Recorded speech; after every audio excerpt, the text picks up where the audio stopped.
আমরা আইএসএফ সম্পর্কে আমাদের মন্তব্য আমাদের কমরেড মোহাম্মদ সেলিম কমরেড বামপন্থী দলে শুরু হয়ে গেছে ইতিমধ্যে প্রতিকুর রহমান তিনি কিন্তু বিস্ফোরক মন্তব্য করেছেন। তিনি বিস্ফোরক মন্তব্য করেছেন।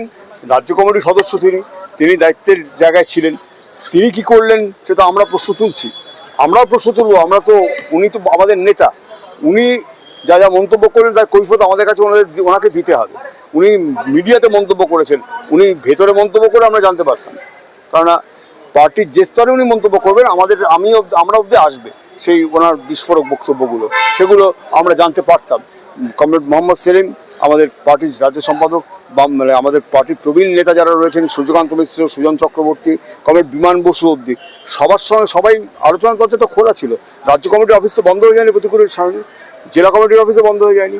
সবার সঙ্গে বসে উনি কথা বলে মিলিয়ে নিতে পারতেন। ওনার যে জায়গাটায় মতের অমিল, আমাদের পার্টির নিয়ম হচ্ছে প্রতিটি সদস্যের, সে সাধারণতম সদস্য, তার কথা সম্মেলন মঞ্চে বলতে পারে, তার যে স্তরে যেখানে সে কাজ করে সেখানে সে দাঁড়িয়ে সভাতে বলতে পারে।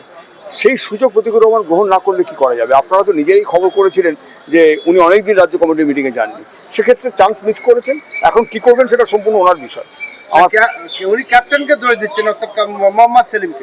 উনি দোষ দিচ্ছেন, ওনার দোষটাই যে উনি কথা বলেছেন একতরফা। কমরেড মোহাম্মদ সেলিমকে সে বিষয়ে কোনো কথা বলেছেন? কোনো কিছু বলেননি। আমাদের পার্টির ডিসিপ্লিন অনুযায়ী ওনার ওই কথাগুলো বলার কোনো অধিকারই নেই। উনি অত্যন্ত অন্যায় করেছেন। কালকে বিশেষ করে কতগুলো মিডিয়াতে উনি যে ভাষায় আমাদের রাজ্য সম্পাদককে, ওনার পিতৃতুল্য রাজ্য সম্পাদককে যে ভাষায় উনি গালাগাল দিয়েছেন, সে ভাষা ওনার কাছে আশা করা যায় না। আমি ব্যক্তিগতভাবে দক্ষিণ চব্বিশ পরগনা কমরেড প্রতিকুলকে আমি খুব স্নেহ করতাম বলছি। গতকালের পর থেকে ওর সম্পর্কে আমার ধারণা বদলে গেছে। এইভাবে কথা বলা উচিত হয়নি ওর। যে চিঠির কথা ফাঁস হয়ে যাচ্ছে, আমরা তো এখন অন্যরকম সন্দেহ করছি। ওই চিঠি কোথায় লেখা হয়েছে, কিভাবে বেরিয়েছে, আমরা এখন সন্দেহ করছি। এটা আমি মিডিয়াতে বলে গেলাম। আমরা রাজনৈতিক মহলে খবর পাচ্ছি যে প্রতিকুর রহমান তিনি ডায়মন্ডহাটা অভিষেক বন্দ্যোপাধ্যায়ের হাত ধরে তিনি তৃণমূলে জয়েন করবেন। আমরা ক্রমশ বলে এসেছি যে বাম কংগ্রেসকে পরাস্ত করতে আইএসএফ নয়, কংগ্রেস নয়, একমাত্র বামপন্থীরাই পারে। আর সেই বামপন্থীরা যদি এখন থেকে পিছলে যায় তাহলে তো এই বাক্য আমরা পিছলচ্ছি কোথায়? একজন কমরেড যদি অন্য কোথাও কি আপনার কাছ থেকে খবর শুনলাম, আমি জানি না। যদি এইসব কাণ্ড হয় সেটা প্রতিকুর নিজে বুঝবে, প্রতিকুর নিজেই বুঝতে পারবে কি হলো। শুনুন, আমরা শূন্য, আমি গত বছর পৌর নির্বাচনে হেরেছি। 5 বছর আমি কাউন্সিলরও নই, আমি নেহাতি একজন বাম কর্মী, আমি পার্টির মুখপাত্র মাত্র, এর বাইরে কিচ্ছু নয়। আমি এই সময় আপনাদের সামনে দাঁড়িয়ে পকেটে 3.5 টাকা নিয়ে আপনাদের সামনে দাঁড়িয়ে বুক চিতি কথা বলছি। প্রতিকুর সে জায়গাটা নষ্ট করছে, এটুকুই বলবার, তাতে কিচ্ছু এসে যাবে না। আমরা আগামী 10 বছর শূন্য থাকলে কিচ্ছু এসে যাবে না। আমরা মাথা উঁচু করে হাঁটবো, আমাদের রাজনীতি এটাই। দলের যদি ক্যাপ্টেন সমস্যা হয় তাহলে অন্য পথে হাঁটলেন সেটা তার বিষয়। লড়াই যদি করতে হয়, সে ক্যাপ্টেন বলুন, আমাদের দলে ওইভাবে ক্যাপ্টেন তো হয় না, আমাদের দলের দায়িত্ব হয়।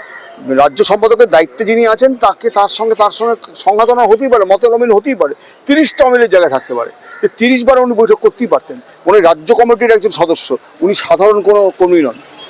আপনার ভাঙড়ে বা ক্যানিং পূর্বে বা ক্যানিং পশ্চিমে যে মগরাহাটে যে কর্মীরা লড়াই করছেন, তিনি সেই স্তরের নন, তিনি তাদের থেকে অনেকটা ওপরে।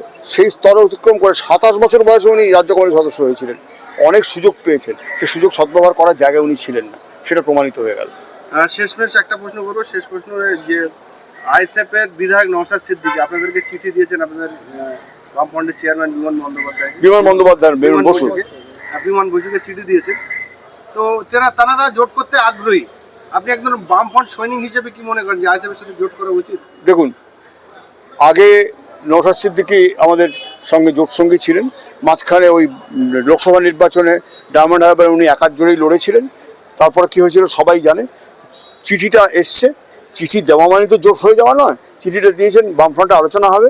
আমরা আইএসএফ সম্পর্কে আমাদের মন্তব্য আমাদের কমরেড মোহাম্মদ সেলিম, কমরেড সূর্যকান্ত মিশ্র, এরা কমরেড সুজন চক্রবর্তীরা বলে দিয়েছেন, অনেকটাই বলে দিয়েছেন। আগামী দিন আপনারা দেখুন, খুব নেতিবাচক কিছু হবে বলে মনে হয় না, এটুকুই বলছি। শূন্যটা আছে, সেই শূন্যটা আশা করছেন জনগণের উপর ভরসা আছে আমাদের, মানুষ ভরসা রাখছি, আমরা মানুষের উপর ভরসা রাখছি, মানুষ আমাদের উপর ভরসা রাখছে কিনা সেটা আগামী দিন বোঝা যাবে। তবে এবার জোর লড়াই হবে, আপনারা তৈরি থাকুন। সংযুক্ত মোর্চা 2021 সালে বাম কংগ্রেস আইএসএফ কার্যত কংগ্রেস তো বলে দিয়েছে তারা জোট করবেন না। এই পরিপ্রেক্ষিতে আপনাদের জোট সঙ্গী কারা হচ্ছে সেটা পার্টি ঠিক করবে। আমাদের বামফ্রন্টে আলোচনা করে ঠিক হবে জোট কারা হচ্ছে। আমাদের রাজ্য সম্পাদক কমরেড মোহাম্মদ সেলিম প্রেসকে একাধিকবার বলেছেন কি হতে চলেছে না হতে চলেছে, সেটা তিনি এবং বামফ্রন্ট চেয়ারম্যান কমরেড বিমান বসু বলবেন। সুজনদাও আপনাদের সঙ্গে একাধিকবার কথা বলাতে বিভিন্ন প্রসঙ্গে এগুলো বলেছেন। লড়াইটা এই মুহূর্তে তৃণমূল, বিজেপি বনাম পশ্চিমবঙ্গের জনগণ। বামফ্রন্ট জিতলে পশ্চিমবঙ্গের জনগণ জিতবেন, বামফ্রন্ট হারলে পশ্চিমবঙ্গের জনগণ হারবেন। বামপন্থীরা জনগণের মুখ হয়ে এই নির্বাচনে লড়বেন, এটাই বাস্তবতা। এই বাস্তবতার মাটিতে দাঁড়িয়েই আমরা এই 2026-এর বিধানসভা নির্বাচন লড়ছি। 2026-এর বিধানসভায় যে আপনাদের শূন্য আছে 2021 সালের বিধানসভায়, সেটা কাটার পক্ষে কাটবে কি? সেটা জনগণ ঠিক করবেন। আসলে ব্যাপারটা কি জানেন তো, দুটো টিম গট আপ ম্যাচ খেলছে। তৃতীয় শক্তি হিসেবে আমরা ঢুকে গিয়েই সবটা গুলিয়ে গেছে। আপনি দেখতে পাবেন এখন আমরা কতটা দিশাহীন, আমরা কতটা অন্যরকম হয়ে গেছি ইত্যাদি প্রভৃতি নিয়ে ফেসবুক থেকে শুরু করে টিভি চ্যানেল স্টোরি করে চলেছে। গত এক সপ্তাহের বেশি সময় ধরে আমরা হেডলাইনে নানা কারণে আসলে পশ্চিমবঙ্গে ধর্মনিরপেক্ষ শক্তির যে একটা বড় উত্থান ঘটছে সেটা এরা বুঝতে পারছেন। এরা বুঝতে পেরেই নরম সাম্প্রদায়িক এবং কড়া সাম্প্রদায়িক, এই দুই সাম্প্রদায়িক শক্তি তৃণমূল বিজেপি দুজনেই একটু টলমল হয়ে গেছেন। চ্যানেল সেই ড্যামেজ কন্ট্রোলের চেষ্টা করছে, এর বাইরে কিচ্ছু নয়। আমরা লড়াইটা লড়ছি, মানুষের প্রতি আমাদের আস্থা আছে। মানুষ আমাদেরকে আগেরবার ইচ্ছে থাকা সত্ত্বেও সম্ভবত ভোট দিতে পারেননি, কিন্তু তারপর অন্য বিষয়গুলো বাস্তবতাগুলো দেখুন। আমরা সাগরদিঘিতে আমাদের বাম কংগ্রেস জোটের প্রার্থী জিতেছিলেন, তাকে জবরদস্তি নিয়ে যাওয়া হয়েছিল। 2024-এর নির্বাচনে অনেকগুলো ঘটনা ঘটানো হয়েছিল, সেগুলো হুমায়ুন কবির ফাঁস করে দিয়েছেন।